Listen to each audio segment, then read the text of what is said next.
लोकसभा निवडणुकीत यावेळेस तटकरे यांचा कडेलोट करणार. भाजपचे राष्ट्रवादी प्रदेशाध्यक्ष सुनील तटकरे यांच्यावर जोरदार टीका. हक्काचा खासदार हा भारतीय जनता पक्षाचा पाहिजे. आम्ही आतापर्यंत पालख्या सर्वांच्या उचलल्या, परंतु ह्याच्या पुढे आता ते आम्हाला शक्य नाहीये. आमचा कमळ प्रत्येकाच्या घरी जाणे गरजेचं आहे. आमचा कमळ प्रत्येकाच्या गावात जाणे गरजेचं आहे. आणि म्हणून आम्हाला हक्काचा खासदार धैर्यशीलच्या रूपाने रायगड जिल्ह्याला आम्हाला उमेदवार म्हणून पाहिजे. अनेक वेळेला गीते साहेब सांगतात की आता तटकरेचा कडेलोट रायगडवरनं करायचा आहे, परंतु ह्या सभेमधून मी सांगणार तुमचा कडेलोट हा मागच्या वेळेला आम्ही केला. आता तटकरेचा कडेलोट धैर्यशीलच्या रूपाने या रायगडवरून तटकरेचा सुद्धा कडेलोट करण्यास सज्ज आहे. आम्हाला तुमची युती किती झाली असेल वरच्या लेवलला मान्य असेल, बरं रायगडचा खासदार हा भारतीय जनता पक्षाचाच असायला पाहिजे ह्या निर्धाराने आम्ही इथं उतरलेलो आहोत. तटकरेंचा बालेकिल्ला असलेल्या श्रीवर्धनमध्ये भाजपचं शक्तीप्रदर्शन.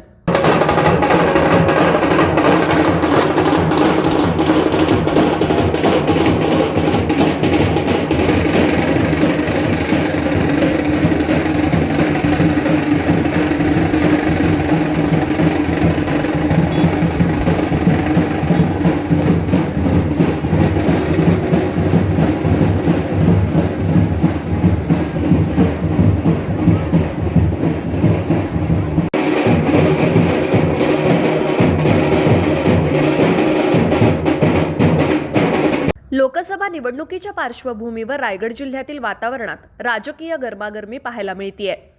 राष्ट्रवादीकडे असलेल्या रायगड लोकसभा मतदारसंघावर दावा सांगत भाजपनं गेल्या महिनाभरापासून जोरदार तयारी सुरू केली आहे. जिल्ह्यातील प्रत्येक तालुक्यात भाजपचे मेळावे सुरू असून थेट तटकरे यांनाच टीकेचं लक्ष करण्यात येत आहे.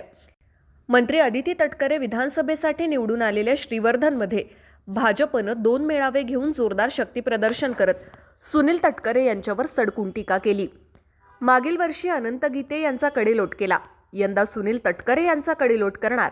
तुम्ही महायुतीत सहभागी झालात, ही युती वरिष्ठ पातळीवर मान्य असेल, पण आम्ही मानत नाही, त्यामुळे रायगडमध्ये भाजपचाच खासदार असणार, असं थेट आव्हान भाजपचे श्रीवर्धन विधानसभा अध्यक्ष प्रशांत शिंदे यांनी तटकरेंना दिलं.